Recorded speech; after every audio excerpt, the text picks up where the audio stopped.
Ceol was the son of Cutha.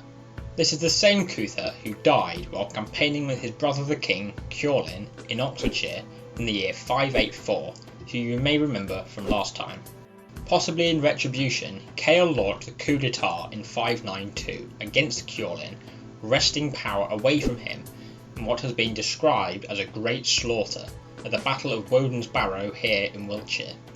It is unknown how much of a battle this was. It may have been an ambush, it may have been a mutiny, it may have been a huge pitched battle, or it may have been something else entirely. We simply don't know.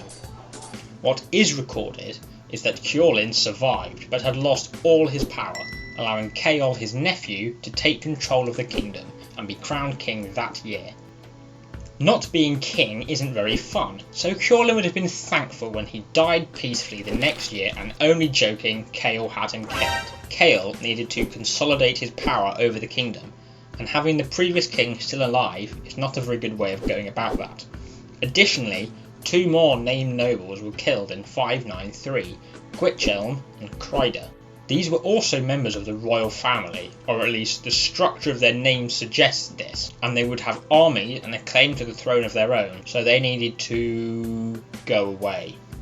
The kingdom fractured into local power bases at this time due to the messy change of power. Ceol never managed to hold hegemony over the whole West Saxon kingdom, but his power and household lay in the upper Thames Valley. Wessex had not broken up though, and it is likely that it was a significant military power in the region. Otherwise, Britain from the south and west, and Anglo-Saxons and Jutes from the east would have swept down into the kingdom quickly at a time of such upheaval. It was really more of a mass decentralisation from which was already a very decentralised kingdom in the first place. Within the reign itself, nothing of recorded note happened. Too likely he was attempting to maintain his own power.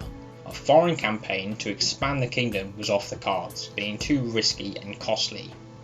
When Ceol died 5 years later, Ceol's brother Ceolwulf succeeded the throne, rather than Ceol's son Cynegils.